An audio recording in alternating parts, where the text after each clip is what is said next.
Hello everyone, welcome back to my channel Crack PGTRB Physics with me. இன்னைக்கு Unit 2 Classical Mechanicsல Lagrange's Equation of Motion Introduction பார்க்கலாம்.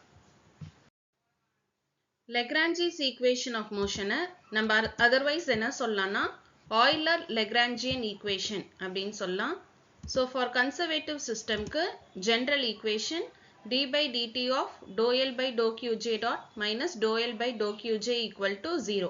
இங்க L ன்றது Lagrangian represent பண்ணுது and இங்க Qj அப்படின்றது generalized coordinate. So நம்ம அது displacement ஞாபகம் வச்சுக்கலாம்.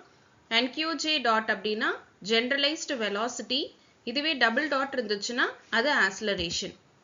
Next Lagrangian கான general equation என்னன்னா t minus v. இதுவும் 1 markல கேட்பாங்க. இந்த equationம் 1 marksல கேட்பாங்க. So இங்க L னா Lagrangian, இங்க t னா வந்து kinetic energy represent பண்ணுது and v னா potential energy represent பண்ணுது.